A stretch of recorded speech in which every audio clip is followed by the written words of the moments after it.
Alors on est arrivé page 70 dans la première colonne en bas, tout à fait en bas, Kizi Yadouan Shekol Torah Kdosha Ibechol Adam Bechol Zman Bechol Makom.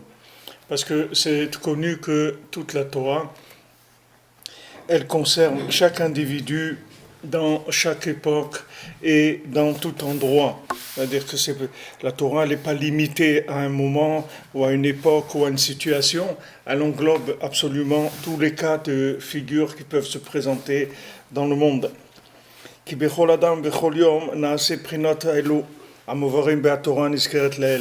Parce que chaque jour, avec chaque individu, il se passe tous les principes qu'on a étudiés dans cette Torah 49. Comme on a expliqué un petit peu.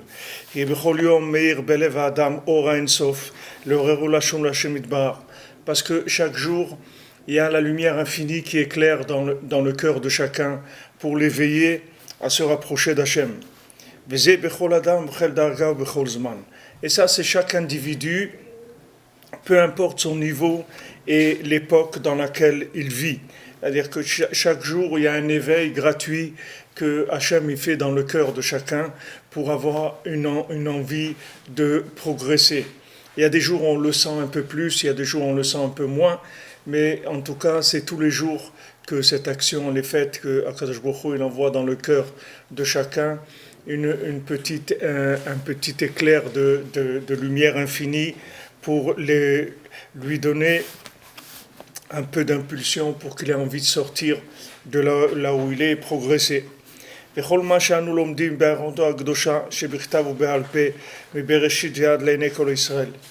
tout ce qu'on étudie dans la Torah, que ce soit la Torah écrite, que ce soit la Torah orale, que ce soit depuis le début de la Torah de Bereshit jusqu'à la fin de la Torah, l'Eine Kol Israël, et que ce soit les livres des prophètes et tous les livres comme la Megillat Esther ou Megillat Ruth, tout ça, les Mishnayot, toute la Mishnah, tout le Shas, tout le Talmud. בכולם צריך שתהיה כוונתנו בגין דהשתמעותין להכיר אותו יתברך שהוא על ידי בחינת הנזכר לאל. Dans toute l'étude, la seule intention qu'on a, c'est de connaître Hachem et de le faire connaître. C'est la seule chose qui nous intéresse. C'est pas de savoir des choses ou devenir un érudit en Torah. Ce qui nous intéresse, c'est de connaître HaKadosh Baruch Hu. C'est-à-dire, à travers la Torah, on veut connaître Hachem et on veut le faire connaître. Maintenant,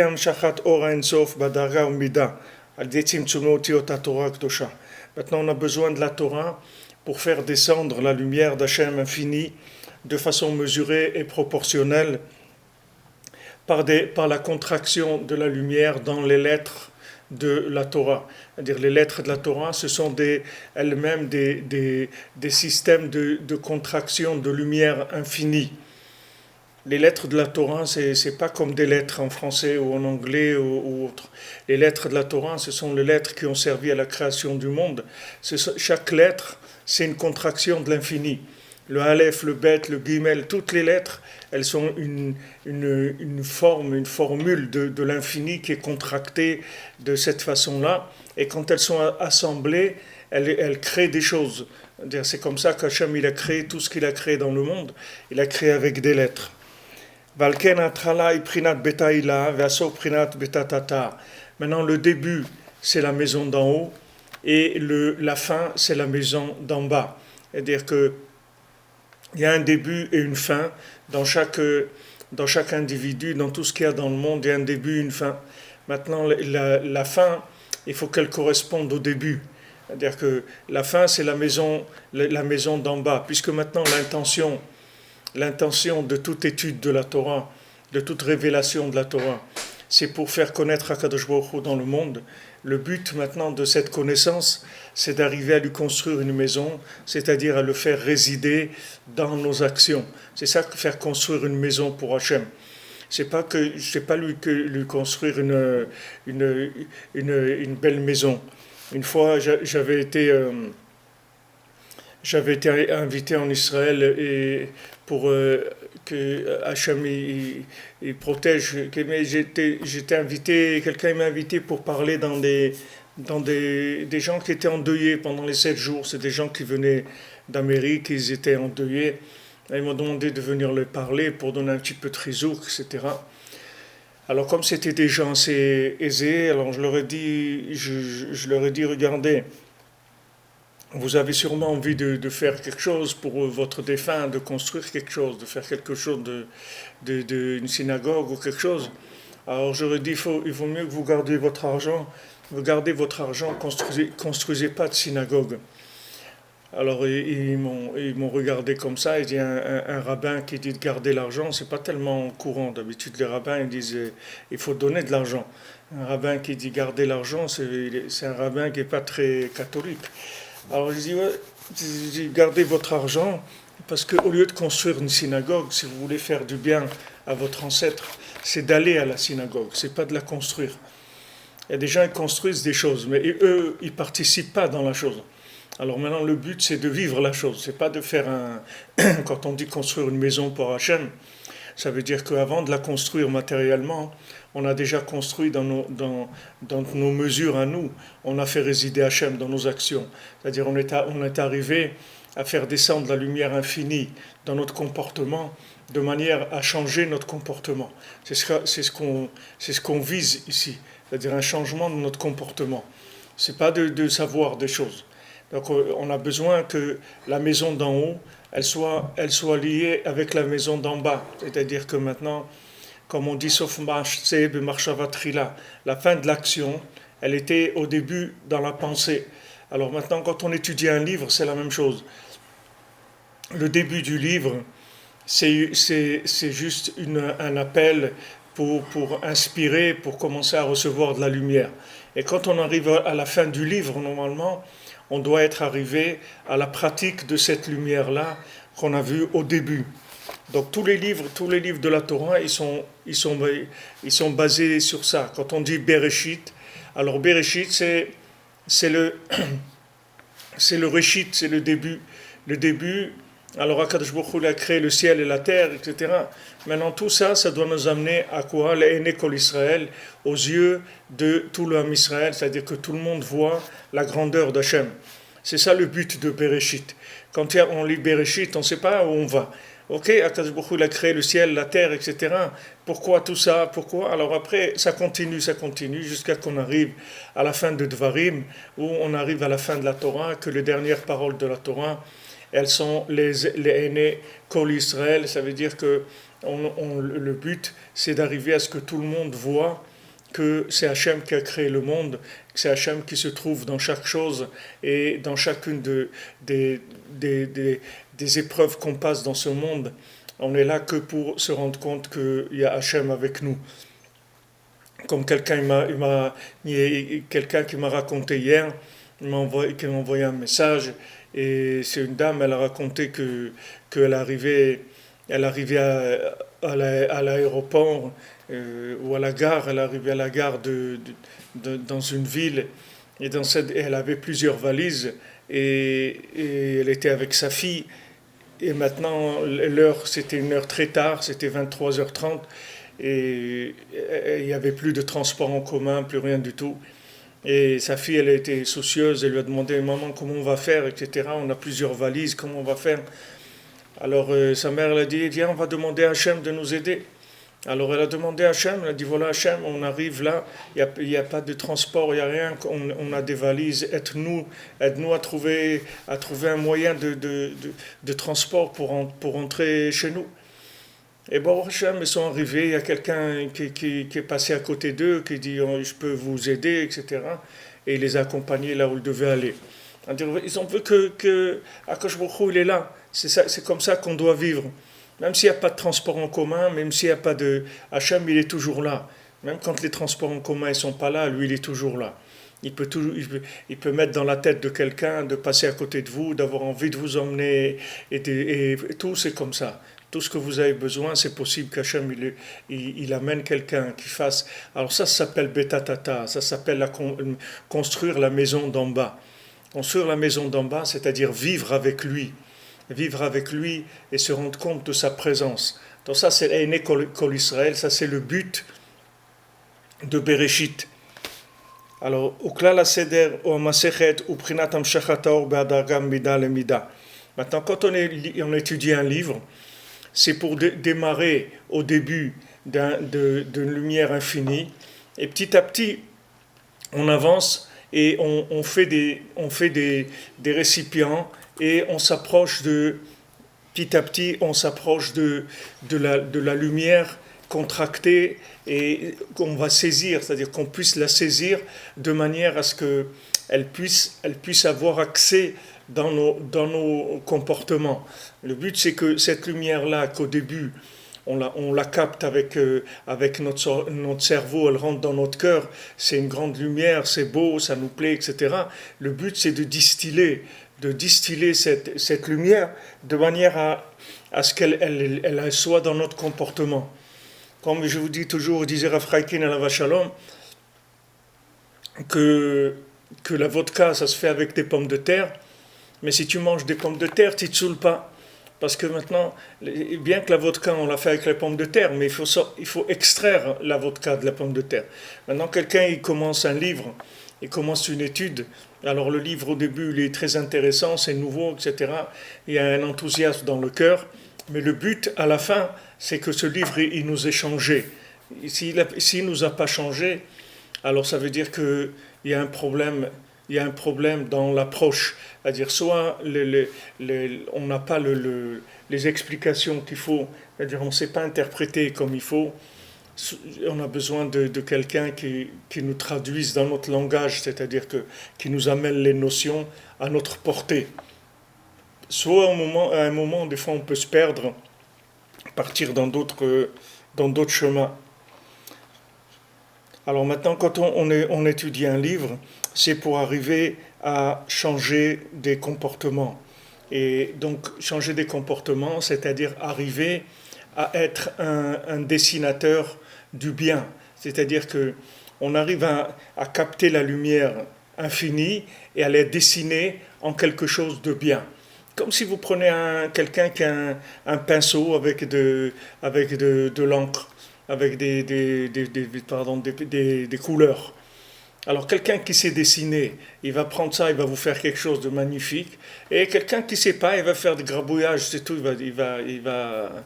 Vous voyez au début, quand on apprend à dessiner aux petits-enfants, alors on leur fait des contours, des dessins avec des traits noirs. Et on leur dit, voilà, il ne faut pas dépasser. C'est-à-dire, on leur apprend à la contraction parce que quand quelqu'un, un enfant, il a un pinceau avec de la peinture, la seule envie qu'il a envie, c'est de barbouiller tout ce qu'il peut barbouiller, toute surface barbouillable, il a envie d'en mettre partout. D'accord, on lui apprend déjà, regarde, il y a des traits, des contours, et tu dois respecter le contour. Et c'est ça qui est le plus dur. Alors des fois, il dit, wow, ici, je ne suis pas arrivé, etc. Et on lui apprend comme ça. Maintenant, après, quand il va grandir, on va lui enlever le contour. Et après, on va lui enlever même le dessin. Et on va lui dire, vas-y, dessine ce que tu as envie de dessiner. Et là, si la personne, elle est douée pour ça, c'est son truc, elle va arriver à faire des choses extraordinaires avec ce même pinceau, cette même peinture qui a été utilisée par un enfant. Alors nous, ce qu'on nous demande, c'est la même chose. On nous demande maintenant de la lumière infinie. La lumière infinie, c'est la peinture. Notre cœur, c'est le pinceau. Il faut apprendre à dessiner avec. Il faut apprendre à dessiner, c'est-à-dire il faut apprendre comme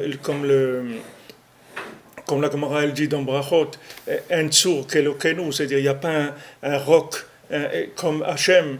Alors, mais le mot tzur, la Gemara elle dit al tikre tzur, le pas tzur, li tzayar, en tzayar kelokenu. Il n'y a pas un peintre comme Hachem. Quand vous voyez des scènes dans le ciel, des nuages, des choses, des plans comme ça dans la nature, des choses qui sont tellement belles, tellement extraordinaires, Hachem il montre qu'est-ce qu'on peut faire avec des lettres, avec les lettres de la Torah, regardez qu'est-ce qu'on peut faire. Regardez ces oiseaux qu'il y a, c'est des milliers de sortes d'oiseaux, des milliers de sortes de poissons, des paysages qui sont magnifiques, des choses merveilleuses que Hachem il a dessiné. Tout ça, c'est Hachem qui l'a dessiné. Avec quoi il les a dessinés? Avec 22 lettres, c'est tout. Avec 22 lettres de l'alphabet. C'est avec ça que tout est dessiné. Avec l'alphabet hébreu. Alors chacun il reçoit dans son cœur, chaque jour, il reçoit de la peinture avec une envie d'en faire quelque chose. Il reçoit une énergie pour en faire quelque chose. Maintenant, ce qu'il doit apprendre, c'est à dessiner, c'est-à-dire avoir des bonnes pensées, avoir des pensées qui sont maîtrisées dans le bien, qui sont constructives, qui sont positives, qui doit croire, d'abord il doit croire en lui, que Hachem lui-même, il l'a fait, et que c'est un bon pinceau. Il ne faut pas qu'il croie que c'est un pinceau qui a pas de poils ou de cheveux, ou un pinceau qui est cassé. Il faut qu'il sache qu'il a un bon pinceau, que chacun, Akash Baruch Hu, il a fait de lui un bon pinceau, et que Hachem il lui donne tous les jours des couleurs pour qu'il dessine avec. Donc cette énergie qu'on reçoit, il faut l'utiliser pour dessiner. C'est-à-dire que pour que ça soit un dessin, que notre vie, elle soit bien dessinée. Donc l'énergie, elle nous arrive tous les jours, sous toutes ces formes de choses. Que ce soit l'étude dans un livre, ou que ce soit dans l'étude sur le terrain, quand on sort une nouvelle journée qui commence, il y a un ciel bleu, ou même la pluie, n'importe ce qu'il y a, c'est des énergies où on doit commencer à dessiner la journée avec.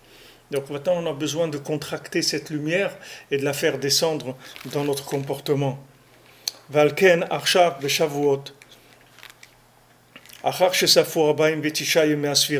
Donc maintenant qu'on se trouve à Shavuot, que c'est le moment où on va recevoir la Torah, parce qu'on a compté déjà 49 jours, qui sont les 49 portes de la Tchouva, puisque les 7 semaines de Shavuot, c'est par rapport aux 7 sphirot qui sont Chesed, Gvura, Tiferet, Netzach, Hod, Yesod, Malchut. C'est les 7 sphirot d'en bas, qu'on appelle les sphirotes d'en bas, des sphirotes du comportement, qui ont à voir avec le comportement, alors que les autres sphirotes, c'est des sphirotes d'esprit. Mais les sphirotes de Chesed, Gvura, Tiferet, ça commence des sphirotes de comportement. Alors on a fait 7 fois 7, c'est-à-dire qu'on a fait toutes les sphirotes, on les a faites une par une, et une par rapport à l'autre aussi. Et ça, c'est les 49 portes de la Tchouva. Il existe 49 portes de la Teshuvah. Pour qu'on puisse sortir de toute l'impureté qu'il y avait en Égypte. Alors, quand on est sorti d'Égypte, si vous voulez, c'est la lumière, comme l'exemple que je donnais, c'est la peinture qu'Hachem il envoie, c'est l'énergie. Avec ça, on est sorti d'Égypte, il n'y a pas de problème. Il n'y a pas de problème. Avec ça, on sort d'Égypte, on nous envoie une énergie qui nous fait sortir d'Égypte. Maintenant, après, on a besoin de compter 49 jours pour pouvoir dessiner quelque chose avec cette énergie-là, en faire un dessin dans notre vie.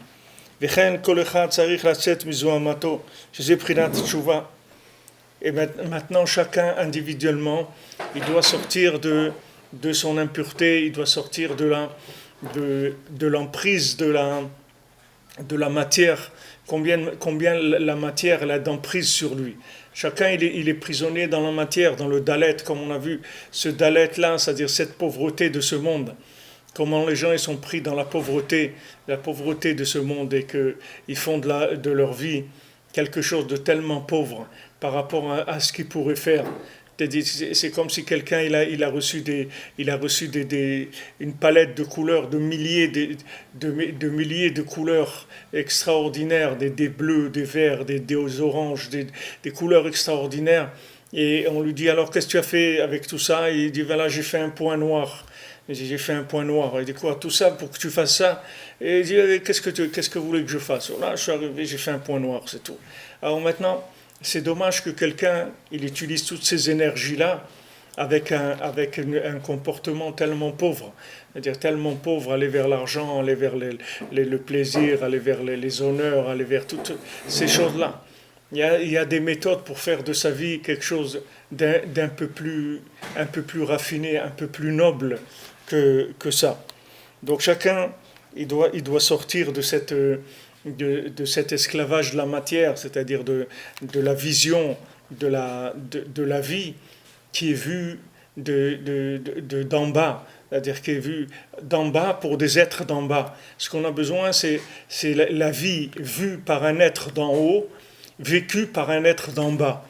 Mais on a besoin de vivre en bas avec une vision d'en haut. On peut pas vivre en bas avec une vision d'en bas. Sinon, on devient comme un animal si on a une vision d'en bas. Il faut qu'on ait la vision de la maison d'en haut et qu'on construise avec la maison d'en bas. Comme quelqu'un qui a un plan pour construire une maison. Alors il a le plan et il suit le plan. Et après, il va voir que la maison elle est extraordinaire. Même s'il ne comprend pas pourquoi il faut couper des choses, il faut casser des choses, il faut mettre des briques, il faut creuser dans la terre. Tout ça, il ne comprend pas. Mais s'il suit le plan, après, il va voir qu'il aura une maison avec des bases solides, et une maison avec le chauffage, avec l'air, avec l'électricité, l'eau, le gaz, tout ce qu'il a besoin dans cette maison, s'il suit le plan. Donc le plan, il vient de la maison d'en haut. Et les gens qui sont dans l'application, c'est nous, on est dans ce monde, et nous, on nous demande de vivre l'application de ces plans-là. Donc chacun, il doit sortir des plans qui sont des plans de consommateurs. Il y a des plans dans le monde, mais c'est des plans de consommateurs. Ce n'est pas des plans de gens qui sont intéressés par autre chose il y a des gens, ils veulent kiffer, toute leur vie c'est le kiff, ils veulent kiffer des trucs, kiffer ça, kiffer quoi, kiffer pas ça, kiffer ça. On n'est pas là pour kiffer, ce monde-là, ce n'est pas un monde de kiff du tout. Il n'y a aucun kiff ici. C'est un monde où on est là pour construire la maison d'Hachem. C'est tout, on n'est pas là pour kiffer. Il n'est pas écrit dans la Torah qu'on doit kiffer. C'est écrit dans la Torah qu'on doit construire la maison d'Hachem. C'est comme ça qu'on va après, dans le monde futur, alors ça, là-bas, on pourra kiffer autant qu'on veut, et plus que ce qu'on peut imaginer. Mais c'est ici, on est en train de construire le kiff qu'il y aura après. Mais ici, ce n'est pas un monde de kiff. Le monde du kiff, c'est une vie inventée par des gens qui ne savent pas qu'il y a la maison d'en haut. Celui qui sait qu'il y a la maison d'en haut, il va laisser tomber toutes ces choses-là. Ça n'intéresse pas. Une fois que vous avez goûté le goût de la maison d'en haut, après, tout ce qui est les interprétations des gens qui sont prisonniers de la matière, ça ne vous intéresse pas du tout. Vous êtes loin de tout ça. וכן כל אחד צריך לצאת מזומנתו שזו בחינת תשובה. על כן עתנו עוסקים רק בתחילת והסוף, שמבחינת מאם זאת עולה, בתא אילליים בתא תיתא. Donc c'est pour ça qu'à Shavuot, que c'est le don de la Torah. Donc on lit que le début et la fin de la Torah, de Mishnayot, de la Gemara, juste le début et la fin, pour montrer que le but c'est-à-dire de la Torah, c'est de commencer avec la lumière et de finir avec un changement de comportement, un comportement adapté à la méthode que Hachem nous a donnée, de manière à le révéler dans le monde. שזה בחינת יום כיפור, שהוא בחינת יום החמישים, בחינת יובל, שהוא בחינת תשובה כידוע. Et ça, c'est le principe de Yom Kippour, que Yom Kippour, c'est le 50e jour. C'est-à-dire que c'est le principe de Yom Kippour, c'est le principe, le principe de la... Le principe de la 50e porte, puisque le Yom Kippour, il est venu 50 jours après le don de la Torah. Il y a le Yom Kippour, Yom Kippour, Yom Kippour, il ouvre cette porte-là, cette 50e porte, qui est le Yovel. Le Yovel, c'est le cinquantenaire, et le Yovel, c'est la liberté, c'est la délivrance de toutes les façons de voir la vie, qui sont les façons de voir la vie des gens qui sont emprisonnés. Comme la Torah elle dit que normalement un esclave il doit sortir au bout de la 7e année. C'est-à-dire que quand il a fait un tour de 6 ans, avant de commencer la 7e année, il doit sortir. Mais maintenant, s'il ne veut pas sortir, alors il peut rester maximum 49 ans esclave. Mais après la 50e année, il est obligé de sortir, même s'il ne veut pas. Parce que c'est le cinquantenaire et tout le monde sort. היינו מה שמובהר לאלה שבכוח הצדיק יש לנו כוח לעלות בתתתיים בתהילה אף על פי שלא ביררנו באמצע כל המידות כראוי שזה מבחינת יום כיפור כנזכר לעיל. Donc ce qu'on a vu nous, le ridouche qu'on a vu qui est extraordinaire, c'est que par la force du tzaddik, on peut arriver à créer cette maison d'en bas, même si maintenant au milieu on n'a pas fait tout ce qu'il fallait faire. Même si au milieu on n'a pas fait tout ce qu'il fallait faire, on peut arriver à la 50e porte, même si on n'a pas fait tout qu'il fallait faire au milieu. C'est-à-dire on a lu le début, on a eu la fin, et avec ça on était arrivé à la même chose que ce qu'on serait arrivé si on avait fait tout ce qu'il fallait faire au milieu. Tout ça c'est par le pouvoir du tzaddik, parce que le tzaddik il prend le vouloir, le point positif du départ qu'on a eu, et avec ça, il l'associe à la miséricorde d'Hachem, et il donne le résultat qu'on aurait eu, comme si on avait fait tout le travail qu'il y avait à faire au milieu. C'est ce que Rabbeinu l'a raconté, le maasé du pakiste, puisqu'on a parlé de la peinture. Alors, Rabbeinu il a raconté un maasé de Chayei Moharan, c'est le maasé du pakiste. Le pakiste, c'est une fois un roi qui a donné à deux artistes de lui peindre les deux murs dans son palais, de sa pièce principale. Il a dit voilà, ces deux murs, je veux que vous me fassiez des fresques, etc. Donc ils ont mis des toiles devant le mur, et les artistes, ils étaient donc entre la toile et le mur, et ils dessinaient sur ces murs. Maintenant, il s'est mis au travail tout de suite, il a commencé à dessiner. Et il a fait des fresques, des choses extraordinaires. L'autre, il était un petit peu, comme on dit, l'autre c'était un petit peu un artiste, mais au sens un petit peu péjoratif, c'est-à-dire l'autre il planait un petit peu. Donc le temps est passé, il ne s'est pas rendu compte que la date butoir, le deadline, il était en train d'arriver. Maintenant, il est arrivé un jour avant l'inauguration, et bien sûr, le roi, il allait arriver, ils allaient baisser les toiles et montrer qu'est-ce qu'ils avaient fait comme fresque sur le mur. Et lui, il n'avait rien fait. Cet artiste-là, il n'avait rien fait. Alors, qu'est-ce qu'il avait fait? Il a eu une idée. Il a pris une pâte, une espèce de pâte qui s'appelle du pakiste, il dit là-bas. Ce pakiste, c'était quelque chose de brillant, du miroir, c'est-à-dire une pâte qui fait miroir. Et il a enduit tout son mur, tout le mur qu'il devait dessiner, il a enduit avec ce miroir-là, avec cette pâte qui fait miroir. Donc ça a fait un miroir. Alors quand le roi est arrivé et ils ont dit aller montrer les fresques, donc ils ont baissé les rideaux et ils ont vu toute l'œuvre de l'artiste qui avait eu, tout ce qu'il avait fait. Et de l'autre côté, toutes ces fresques-là, elles se reflétaient dans l'autre mur. Et en plus, il y avait tous les meubles, tout ce qu'il y avait dans la salle qui se reflétait dans l'autre mur. Alors le roi, il a trouvé ça très original, très beau, et il les a félicités, etc. Alors maintenant, ça c'est celui qui a fait les fresques, tout ça. C'est le tzaddik, c'est celui qui est capable de dessiner et de faire toute sa vie. Il n'a fait que dessiner sa vie pour la volonté d'Hachem, pour révéler Hachem dans le monde. Il a fait que ça dans sa vie. Maintenant, les gens comme nous, qu'est-ce qu'on va faire? Nous, on n'est pas capable, on est en train de tourner en rond, on va boire un café, après ça, et après l'autre, et après il faut de l'argent, et après il faut des vêtements, et après il faut des vacances, et après il faut une voiture, et après il faut ça, il faut l'autre, et voilà, trois petits tours puis s'en vont, et la vie elle s'est terminée. Alors qu'est-ce qu'on en fait? Alors qu'est-ce qu'on fait? On fait du pakis, c'est-à-dire qu'on vient et on se rend transparent. On se rend transparent par rapport au tzaddik, c'est-à-dire on se rend comme un miroir du tzaddik. C'est-à-dire que Rabbeinu il a dit je veux que vous soyez des tzaddikim comme moi, mamash. Comment on va devenir, nous, des tzadikim comme Rabbi Nachman? Est-ce que si vous interprétez ça simplement, c'est sérieux, c'est pas sérieux? Comment on va devenir, nous, des tzadikim comme Rabbi Nachman?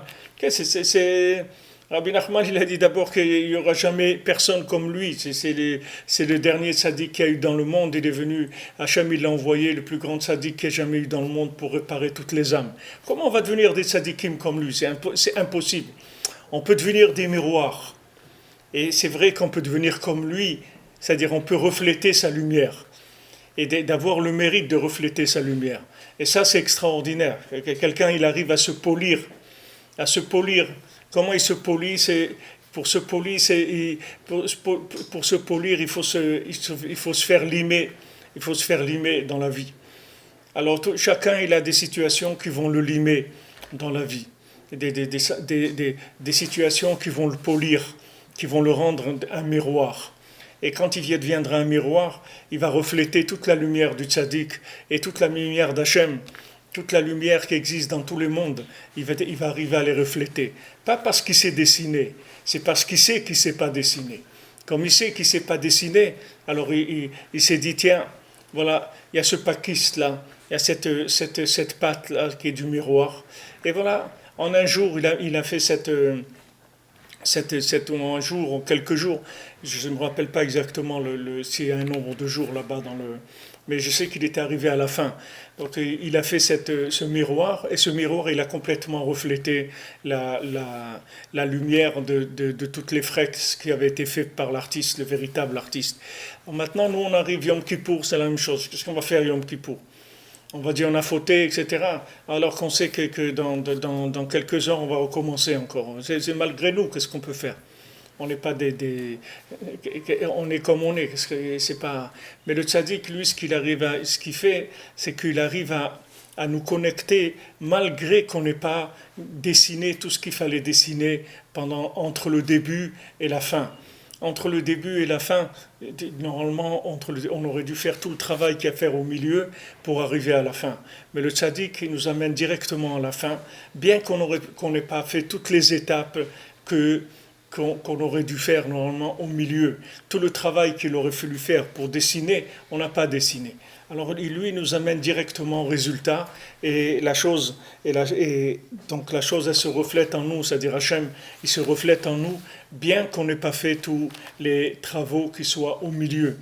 C'est-à-dire que le tzaddik, il est capable de nous donner des résultats de comportement, des résultats d'action, bien qu'on n'ait pas fait tout le travail au milieu qu'il fallait faire pour arriver à ce niveau-là de comportement. Il peut nous le donner gratuitement, juste en attachant le début avec la fin. Donc ça c'est le kohar du tzaddik, c'est-à-dire ce que le tzaddik il a, comme on l'a vu dans beaucoup d'événements de l'histoire, que ce soit Abraham avec Lot, que ce soit Abraham avec Agar et avec Ishmaël, que ce soit Moshe Rabbeinu avec Yoshua ben Nun, que maintenant Yoshua ben Nun c'était un jeune, un adolescent, il était comme il était avec tous ses hauts et ses bas. Mais Moshe Rabbeinu, il a prié pour lui, il l'a sauvé de Meraglim. Les Meraglim, c'était des grands tzadikim, mais pourtant c'est devenu des gens, c'est à cause d'eux qu'on n'est pas rentré en Eretz Israël, c'est à cause d'eux qu'il y a eu toutes les destructions des temples, etc. Ils ont fait des catastrophes. Pourtant c'était des grands rabbins, des rabbins de très très haut niveau, des très grands tzadikim. Et ils sont tombés parce qu'ils n'ont pas su maîtriser la lumière. À un moment, ça leur a échappé. Ils ont perdu la maîtrise des choses. Tandis que Yoshua, par le fait que maintenant Moshe Rabbeinu l'a prié pour lui, parce qu'il était tout le temps dans l'attente de Moshe Rabbeinu, comme on a vu avant, il était attaché à la yeshiva du tzaddik, il était toujours attaché à la yeshiva du tzaddik. Ça fait que le tzaddik, il l'a amené directement au comportement qu'il fallait, c'est-à-dire avoir une vision qui soit claire des choses. C'est-à-dire Hachem, il a dit que c'est une terre qui est bonne, c'est une terre où il coule le lait et le miel, c'est une terre extraordinaire, ça c'est la vérité. Ça c'est la vérité absolue, ça c'est sorti de la bouche d'Hachem. Ah, maintenant toi tu vois des géants, ou tu vois ce que tu vois, ça c'est ce que tu vois. Mais sache que Hachem, Ce qu'est Hachem, quand il te dit quelque chose, sache que c'est vrai. Comme je vous racontais toujours de Rav Chaikin, Alav Shalom, qu'une fois il y avait un élève qui venait de Paris, il a dit, il voulait quitter la yeshiva, alors il est allé voir le Rav, il a dit, je ne peux pas rester à la yeshiva, Rav, parce que moi je viens de Paris et ça, dans la yeshiva ça sent mauvais, moi j'ai pas l'habitude de vivre des choses comme ça, dans des conditions comme ça. Alors, Rav Chaikin, il lui a dit, la yeshiva, elle sent très bon, mais c'est dans ton nez que ça pue. Ton nez, il pue, mais la yeshiva, elle sent très très bon. Ça veut dire que sache que ce que tu vois, c'est parce que maintenant, tu n'es pas au niveau de vivre la chose. Maintenant, nous, au lieu qu'on soit content que Baruch Hashem, le tzaddik, qui nous amène là où il nous amène, on veut en plus sentir comme si on avait fait toutes les étapes intermédiaires. Mais si tu avais fait toutes les étapes intermédiaires, mon vieux, tu sais toi-même un tzaddik. Les gens ils viennent à Ouman Rosh Hashanah, ils veulent sentir des choses. Qu'est-ce que tu vas sentir? Tu veux sentir quoi? Qu'est-ce que tu vas sentir? On t'a propulsé. Tu as commencé, tu es rentré à la maternelle, on t'a donné un diplôme de quelqu'un qui a fait 10 années d'études supérieures. Qu'est-ce que tu vas sentir? Tu vas sentir quelque chose? Ton état à toi, comme tu es, c'est l'état de la maternelle. Maintenant, on te donne le diplôme de quelqu'un qui a fait toutes ses études et qui a passé 10 ans dans les études supérieures. Tu veux sentir quelque chose? Tu ne peux rien sentir. Reste tranquille, c'est tout. Dis merci, Baruch Hashem. On t'a projeté en avant, on t'a propulsé en avant, on t'a donné des résultats auxquels tu n'as aucun rapport toi-même par rapport à ces résultats-là. Quand tu vois ces résultats, tu vas dire quoi? Moi, j'ai fait tout ça. Dis, ouais, tu as fait tout ça. Comment? Parce que tu as fait du pakiste, tu as fait du miroir, c'est tout. Tu fais du miroir, c'est tout ce qu'on te demande de faire. Écoute ce qu'on te dit de faire. Mets ton réveil pour te réveiller la nuit, parle avec Hachem, étudie la halakha, fais les tikkun klali, t'occupe pas, tu vas voir qu'après, tu vas voir comment ta vie elle va être magnifique.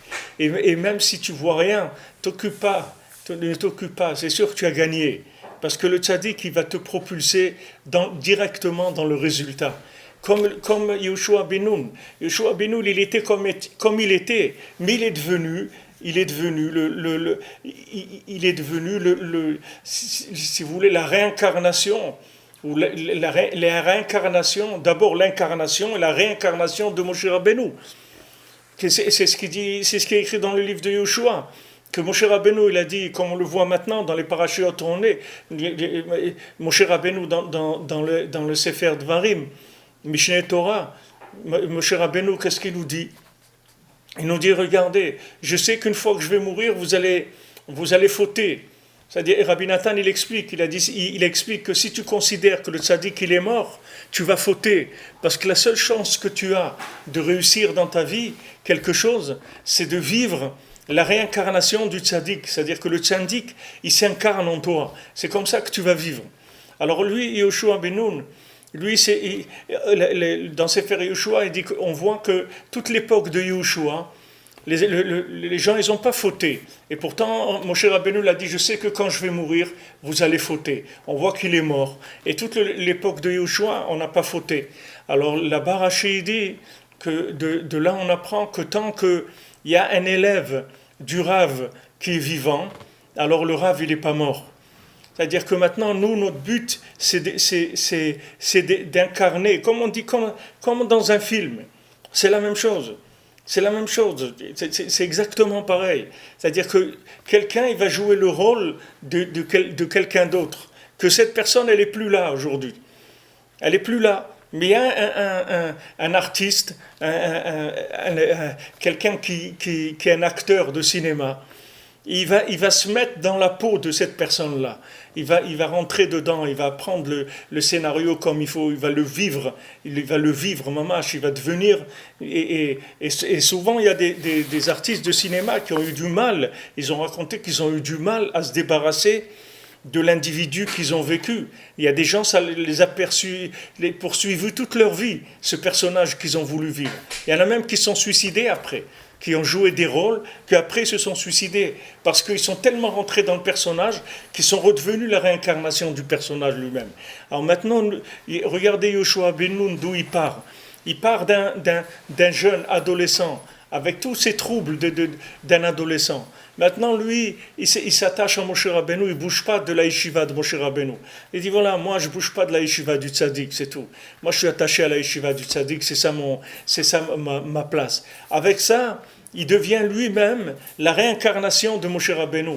C'est-à-dire que maintenant, Hachem, il dit, toi, tu ne vas pas rentrer en Eretz Israël, mais tu vois ton élève, Yehoshua, renforce-le, encourage-le, mais donne-lui de ton souffle divin, parce que lui va faire rentrer le peuple en Eretz Israël.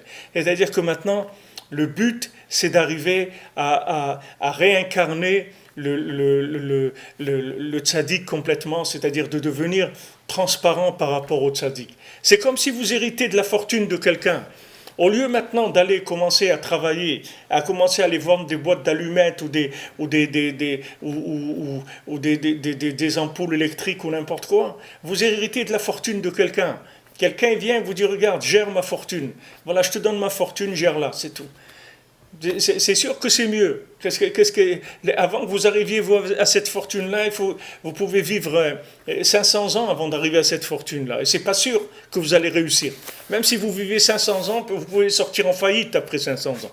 Ça ne veut rien dire. Tandis que si maintenant vous trouvez quelqu'un qui vous donne sa fortune à gérer, ça y est, vous êtes sorti d'affaires. Ça y est, vous êtes devenu riche. Même que ce n'est pas à vous, c'est pas grave. Mais vous êtes un riche. Vous êtes un riche, il vous l'a donné, voilà, il vous donne en héritage sa fortune. Et Yehoshua, il a reçu quoi? Il est devenu un Moshe Rabbeinu, en Yehoshua, mais il est devenu Moshe Rabbeinu, qui s'appelait maintenant Yehoshua. Mais c'est Moshe Rabbeinu. Quand on dit que Moshe Rabbeinu, il inclut les 600 000 âmes, c'est-à-dire dans Moshe Rabbeinu, il y a toutes les âmes du âme Israël. C'est-à-dire que maintenant, chacun c'est un enfant de Moshe Rabbeinu. Chacun, c'est un enfant de Moshe Rabbeinu. Et chaque personne qu'il y a dans le monde aujourd'hui, c'est un enfant de Rabbi Nachman. C'est la même chose. Chacun, c'est un enfant de Rabbi Nachman. Parce que c'est Rabbi Nachman qui fait la connexion entre les énergies supérieures et les mondes inférieurs. Donc tout celui qui va faire quoi que ce soit aujourd'hui, il va le faire avec la force du tzaddik. Et quand quelqu'un il le sait, alors ça y est, il est sauvé parce qu'il va commencer à chercher, à demander au tzaddik de lui donner cette smicha, c'est-à-dire cet appui-là, ce souffle divin. C'est ça le principal. Les gens ils disent, qu'est-ce que c'est Breslev? C'est quoi être Breslev? Être Breslev, c'est ça, c'est de vivre avec ce souffle-là du tzaddik, c'est-à-dire de vivre la réincarnation de Rabbi Nachman. C'est ça. C'est pour ça que Rabbi Nachman a dit, il n'y a pas besoin d'autres rabbis après moi. C'est moi le dernier. Parce que tous les gens qu'il va y avoir, ça va être une partie de lui, de Rabbi Nachman. Comme on dit à Rosh Hashanah, que tout celui qui est là, c'est une partie de Rabbi Nachman. C'est-à-dire que le Rav de Tchérin, celui qui a écrit par Parent la Chochma, et Kara de Shabbata, Zimrat Haaretz, tous ces sfarim-là, il a écrit aussi le Kitsour sur l'écouter halachot, sur tout le Alev dans le forme de Alev Bet, au Tsarayir A. Lui, c'était le petit-fils de Rav Aaron, le Rav de Breslev, le Rav que Rabbeinu a pris comme Rav, qui s'appelait Rav Aaron Derouv, le Rav de Breslev. Son petit-fils, c'était le Rav de Tchérin.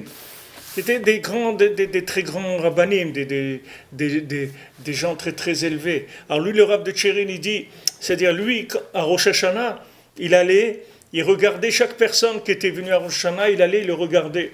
Et il disait, pourquoi il regarde chacun? Il dit, parce que chacun, il a une étincelle de l'âme de Rabbi Nachman. Tout celui qui vient à Rosh Hashanah, il a une étincelle de l'âme de Rabbi Nachman. Alors ça vaut la peine, non? Ça vaut le déplacement. Ça vaut l'effort d'avoir une étincelle de Rabbi Nachman en soi, et surtout si on a le mérite de pouvoir la garder toute l'année, c'est extraordinaire. Et après on reçoit encore et encore et encore. Et voilà, on se transforme par le fait que le tzaddik il s'incarne, il se réincarne en nous. C'est que comme ça que le monde il va être réparé. Le monde, il va être réparé par les réincarnations des tzadikim dans les gens qui sont en bas. C'est que comme ça que ça fonctionne. Le Zohar, il dit que le Ham Israël, il est comparé à de la vigne. Parce que la vigne, elle pousse sur des bois morts. On prend des bois morts et on attache la vigne dessus et elle pousse en s'attachant au bois mort, c'est comme ça qu'elle grandit. Il dit que le Ham Israël, c'est pareil. Il s'attache aux tzadikim, c'est comme ça qu'il grandit. Et comment les tzadikim, ils sont vivants? Ils sont vivants parce qu'il y a des gens en bas qui les réincarnent. Si les tzadikim, ils n'ont pas des gens qui les réincarnent, alors ils sont morts, même s'ils ne sont pas morts. Mais si potentiellement, ils peuvent résider dans quelqu'un, mais il n'y a personne qui les cherche, il n'y a personne qui s'attache à eux. Donc il n'y a pas de suite. Rabbeinu, il dit que même quand on étudie un sefer, c'est bien de dire le nom de celui qui a écrit le sefer, de dire voilà, si vous prenez dans par exemple le Mishnah Brura, alors sur le côté, vous verrez qu'il y a écrit Be'er Agola, c'est-à-dire qu'il rapporte tout ce qu'il dit, et tout ce qu'il dit rapporte de quel livre ça vient, qui est-ce qui a dit cette chose-là. C'est-à-dire c'est important quand on étudie un sefer, de dire le nom de celui qui a écrit le Sefer. Parce que quand on dit le nom, alors cette personne-là, c'est-à-dire ce Rav qui a écrit le Sefer, il s'incarne en nous et il va nous aider à étudier la chose. Parce qu'il va être présent en nous au moment où on étudie la chose. C'est comme ça que Rabbi Yitzhak Karo il a écrit le Shulchan Aruch. Comment il a écrit? Parce qu'il avait l'ange de la Mishnah qui venait tout le temps, il était avec lui tout le temps, il lui parlait tout le temps. C'est comme ça qu'il a écrit le Shulchan Aruch. Maintenant, ne croyez pas que c'est des choses, c'est pas de la sorcellerie ou des choses qui sont... C'est comme ça qu'on vit. On vit de la même manière que vous viviez avec l'expérience du monde. Vous voyez qu'aujourd'hui, on va pas, chaque génération ne va pas réinventer comme on dit, la pierre, le silex pour faire du feu. Chaque génération, elle part avec des acquis et elle développe les acquis. C'est-à-dire que c'est un développement de ce qu'il y a eu avant. C'est-à-dire c'est ça l'expérience du monde. On vit avec l'expérience du monde. Et on vit pas assez, parce que si on vivait avec l'expérience du monde, il y a beaucoup de bêtises qu'on n'aurait pas faites. Mais malheureusement, les gens, ils n'ont pas assez cette soumission à ce qu'il y avait avant. Ils pensent toujours qu'ils vont réinventer le monde. Même s'ils prennent ce qui les intéresse, ils ne vont pas aller chercher l'électricité ou l'eau ou le gaz ou ça, il n'y a pas de problème. Tout ce qui est pour consommer, ça, ils utilisent ce qu'il y a eu avant. Mais tout ce qui a été des réflexions d'avant, des résultats, des gens qui sont arrivés à des conclusions dans la vie, ça, ils n'ont pas envie d'utiliser, ils ont envie de recommencer tout et de faire des bêtises, etc. Mais si on vivait avec l'expérience du monde, alors c'est sûr que le monde, il aurait avancé beaucoup plus vite. Maintenant, spirituellement, c'est pareil. Qu'est-ce que ça veut dire vivre avec l'expérience du monde? C'est-à-dire, vous vivez avec l'expérience d'un tzaddik. Comment vous vivez avec l'expérience d'un tzaddik? Vous suivez ce qu'il vous dit de faire. Si vous suivez ce qu'il vous dit de faire, vous devenez le tzaddik. À votre niveau, comme Rabbeinu, une fois, Rabbi Nachman, il a vu ce qu'il écrit Rabbi Nathan, mais il a dit, mais ça c'est moi. Il a dit, ça c'est mon cerveau, dans les mains, les mains c'est Rabbi Nathan, c'est lui qui écrit, mais c'est mon cerveau en moi. Il a vu, parce que Rabbi Nathan, il s'est tellement soumis à Rabbi Nachman qu'il est devenu lui-même le cerveau de Rabbi Nachman. Lui-même, il l'a dit Rabbi Nathan. Rabbi Nathan, c'était un homme très humble, donc il pouvait dire sur lui des grandes choses, parce que c'était un homme qui avait aucun orgueil. Une fois, il arrive à la gare, à la gare de l'époque, c'était des gares routières des chevaux, où il y avait toutes les calèches, etc. Il est arrivé là-bas avec ses bagages et personne n'est venu le chercher.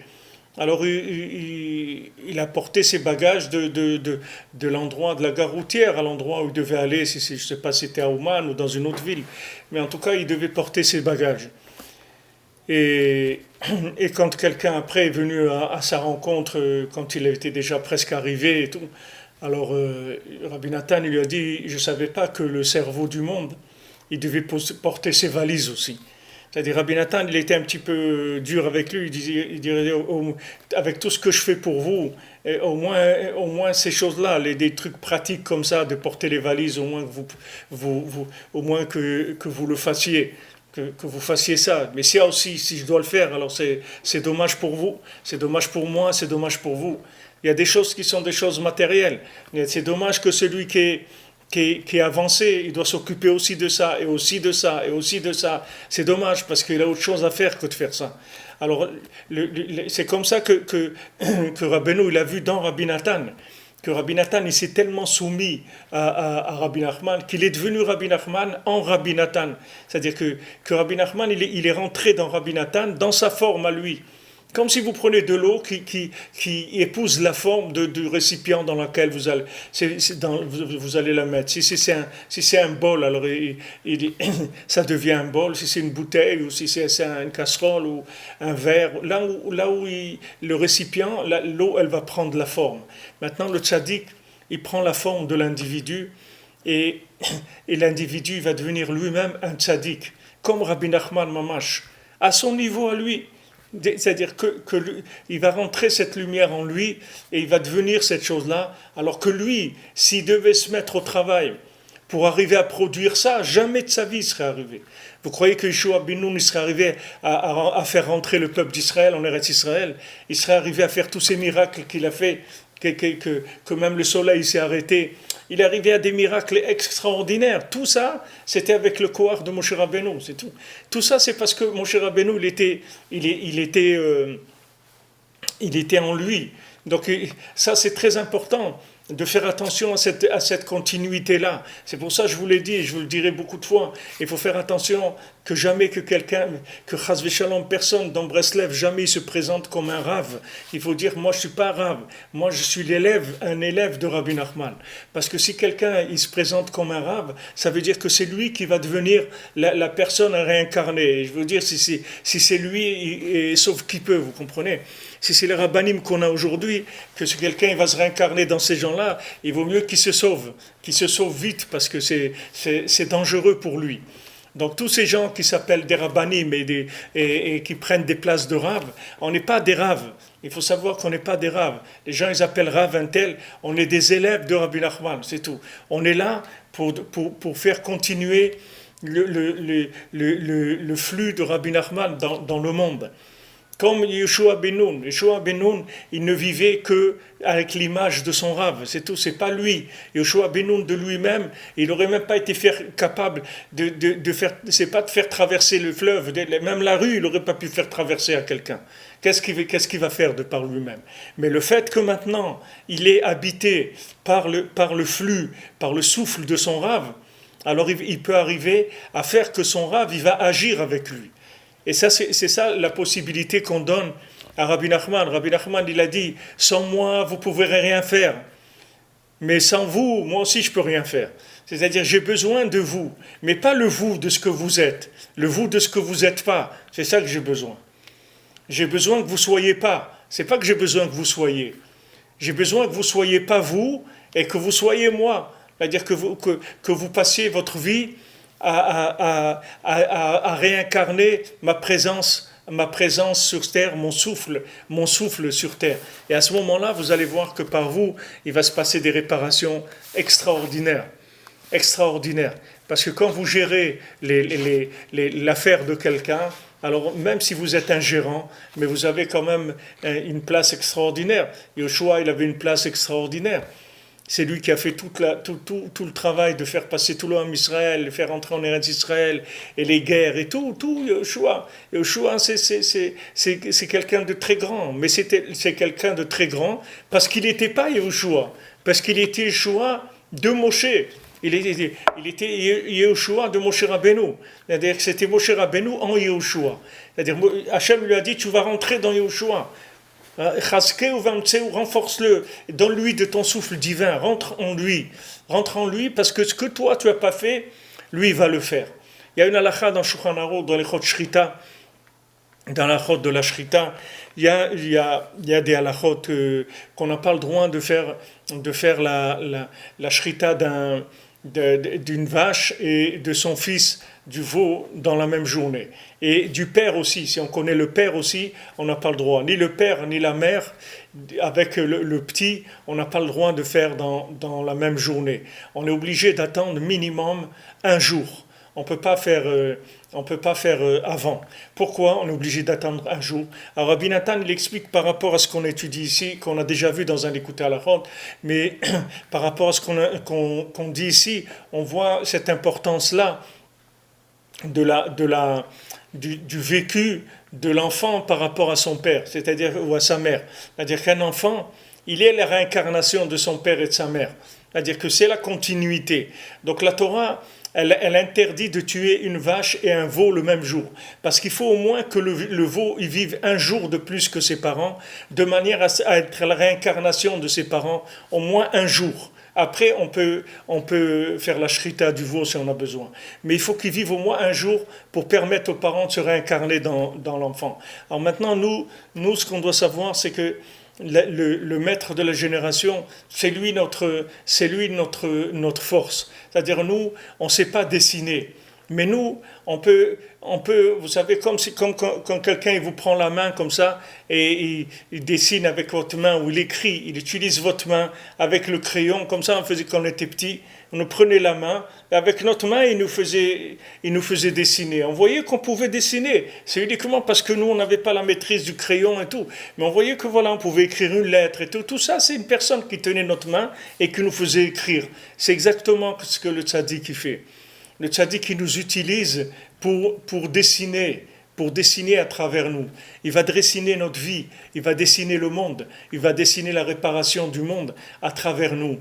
Et ne vous étonnez pas si on est des gens tellement, comme on dit, tellement peu reluisants. Parce que justement, le fait que nous, on n'est pas reluisants, lui, il peut briller en nous. Alors que si on était des gens reluisants, comme il y en a qui pensent dans le monde, il y en a qui osent ne pas venir à Ouman, à Rosh Hashanah, ils pensent que oui, ils vont se débrouiller, etc. Il y a des gens qui osent imaginer qu'ils sont capables de faire quelque chose de leur vie. À bon entendeur, salut, je vous souhaite vraiment du courage. Celui qui croit qu'il va faire quelque chose de sa vie, je vous souhaite vraiment, vraiment du courage. Vous savez, ici à Ouman, il y avait Rav Yitzhak Alav Shalom, il était recherché, c'était un anti, il s'appelait Breslever, il y avait un dossier spécial au KGB qui s'appelait, à l'époque des communistes, combien il a tué? 20 millions de gens il a tué, il marchait mot, Staline, 20 millions de gens il a tué. Alors il y avait un dossier qui s'appelait Breslev anti-révolutionnaire. C'est-à-dire les Breslev, ils étaient considérés comme des anti-révolutionnaires, anti-bolcheviques. C'était des gens qui étaient opposés au système. Pourquoi? Parce qu'ils étudiaient la Torah, parce qu'ils ne travaillaient pas, parce qu'ils avaient des choses qui étaient contre le système. Et lui, Rav Levi Yitzhak, il était recherché parce qu'il avait fait une école clandestine. C'est lui qui distribuait les matzot à Pessah aux gens. Il recevait de l'argent de Pologne pour faire de la tzedaka ici à Ouman, etc.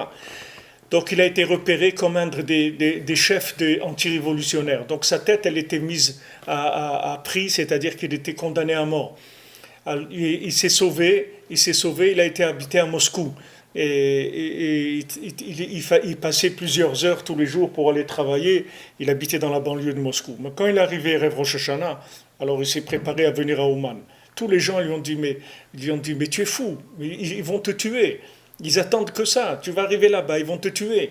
Rav Levi Yitzhak, il a écouté personne. Il a dit, moi, j'ai plus peur de ne pas aller que d'aller et de me faire tuer. Ne pas être à Ouman à Rosh Hashanah, c'est un davar kazé. Il n'y a pas une chose comme ça, c'est impossible. C'est impossible, c'est quelque chose que de ne pas être à Ouman à Rosh Hashanah, je ne peux pas imaginer vivre si je ne suis pas à Ouman à Rosh Hashanah. Donc il est venu, il s'est fait des pansements sur la tête, des trucs. Il est descendu une station de train avant Ouman. Et quand même, ils l'ont repéré. Il y avait un mouchard. Il l'a vendu. Et il a passé tout le Rosh Hashanah caché dans une souka. Il a prié tout seul, caché dans la souka de quelqu'un. Ils sont venus, il y a eu un Ness, ils l'ont cherché, ils l'ont pas vu. Il a eu beaucoup de nissim et après il est reparti chez lui. Et la veille de Rosh Hashanah, Quand il était ici, sa fille, ils étaient à Moscou, sa fille, en prenant le tramway, le tramway, il a attrapé son vêtement, il l'a traîné par terre, et elle a eu un S qu'elle n'est pas morte. Et c'était juste au moment où Rav Levi Yitzhak, il était quelques secondes qu'il a pu aller sur le kever de Rabbeinu, la veille de Rosh Hashanah. Pourquoi tout ça? Pour vous dire que si on ne vit pas une vie qui s'appelle une vie, alors qu'est-ce qu'on est en train de faire ici? Si on ne vit pas la réincarnation en nous d'énergie supérieure, qu'est-ce qu'on va vivre? Manger, dormir, regarder la télé, aller faire des courses, payer l'électricité, voter pour celui-là, voter pour l'autre, et contre le Burkini, et contre la truc, et contre ça, et contre l'autre. Qu'est-ce qu'on est en train de faire ici? À part ce qu'on supporte. Parce qu'on commence à supporter les maladies, les soucis, les trucs. Mais c'est un monde de quoi? C'est un monde c'est une horreur, ce monde-là. C'est quoi? C'est une horreur. Si on ne passe pas dans une autre dimension, à quoi elle sert cette vie-là? Bon, il y a un tzaddik, il s'appelle Rabbi Nachman, il dit, moi je suis avec vous, chacun d'entre vous. Il dit, moi j'ai pas de groupe, moi je m'occupe de chacun individuellement. Chacun, j'ai un rapport avec lui direct. Chacun, c'est une partie de la réincarnation de Rabbi Nachman s'il s'attache à lui. Et il va vivre la vie que Rabbi Nachman il a décidé à travers lui. Et c'est la plus belle vie qui existe dans le monde. Alors quand quelqu'un il a compris ça, alors il se soumet, il fait le pakiste, il met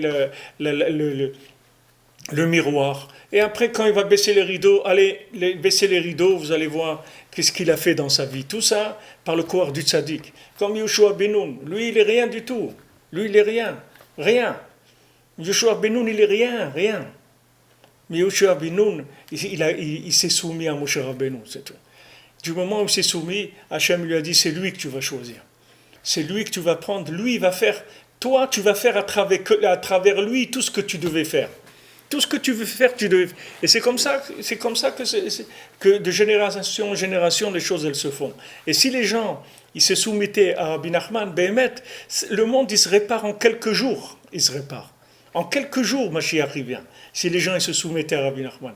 Mais malheureusement, d'abord, il y a des gens, ils ne savent pas du tout que ça existe. C'est pour ça qu'on est là, qu'on essaye de diffuser, parce qu'on a vraiment une responsabilité par rapport au monde, de faire connaître ça au monde. Au Hachem, vous voyez combien de gens que leur vie elle a changé complètement. Enfin, commencent un peu à respirer, commencent à vivre une vie avec un peu de noblesse, avec un peu de lumière, avec un peu de foi, avec un peu de joie. C'est autre chose, vous comprenez? C'est vrai que par rapport à vous-même, vous vous sentez toujours attaché à quelqu'un qui est plus haut, mais de toute façon, vous êtes soumis. Il n'y a personne sur Terre qui a inventé quoi que ce soit. Vous allez vous acheter, vous êtes soumis à un patron, et vous êtes soumis à un supermarché, et vous êtes soumis à un conjoint, et vous êtes soumis à un locataire, tout ce que vous voulez. L'homme, il est toujours soumis à quelque chose. Alors autant choisir la source de soumission, d'en faire notre vie, et de chercher ce souffle-là, et que ce souffle, il nous habite, et avec ça, on arrive à une vie extraordinaire, une vie comme personne ne peut imaginer. Comme maintenant, vous voyez un acteur de cinéma, quand il est en train de jouer quelque chose, il est en train de jouer que maintenant il est dans un super hôtel à Miami ou un truc, et là-bas il y a une scène où il y a un super repas. C'est un film, c'est vrai, mais en entendant, lui il est là-bas, il est en train de vivre ça. C'est ça la chose, surtout que c'est pas un film, c'est ça la vraie réalité, c'est le reste qui est le film, ça c'est la réalité. Les restes, c'est les gens qui sont en train de vivre un film. Et les pauvres, c'est pas un film, c'est un film d'horreur pour la plupart des gens. Hachem Yatzilenu, qu'Hachem nous sauve, qu'il nous donne le srout, toujours d'être attaché au tzaddik, toujours toute notre vie dans ce monde et le monde futur. Vous savez, il y avait Rav Shmuel Shapira à la Shalom, le papa de celui qui vient au Beth Midrash pour ramasser, collecter de la tzedaka là, tous les jours. C'était un très très grand tzaddik, un homme que tous les rabbanim de la génération sont venus lui demander des brachot. C'était un homme de très très haut niveau. Et lui, toute sa hitbodedut, quand il faisait hitbodedut, il passait la plupart de sa hitbodedut qu'il ait le mérite de se rapprocher de Rabbi Nachman, c'est tout. Qu'il soit attaché à Rabbi Nachman, qu'il ait le srout de se rapprocher de Rabbi Nachman, et il priait pour ses enfants aussi. Il priait pour ses enfants, Baruch Hashem, il a eu tous ses enfants des tzaddikim. Mais Mistama aussi, lui, les prières qu'il a faites, il a dû réussir à être attaché à Rabbi Nachman dans l'autre monde. Il y a ce monde et il y a l'autre aussi. L'autre aussi, on a besoin d'assistana. C'est pas que dans celui-là. Mais quelqu'un qui a choisi de faire sa vie, de devenir un délégué de Rabbi Nachman, il n'y a pas plus beau dans le monde que ça. C'est la plus belle vie qui existe dans ce monde. Be'atzlacha, mes amis, bonne journée. Des bonnes nouvelles. Des bonnes nouvelles. Razak.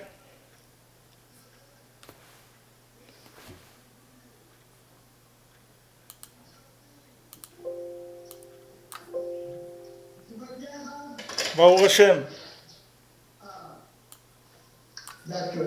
Tout va très bien, Baruch Hashem. Odol Hashem Kitov. Ah, il y a la petite fille. La caméra ici. Non, non, non, c'est... Ah. Oui, d'accord. Ah. Ah, dis-le. Darman est là? Son papa est là? Ah, d'accord. Des bonnes nouvelles, Bezot Hashem.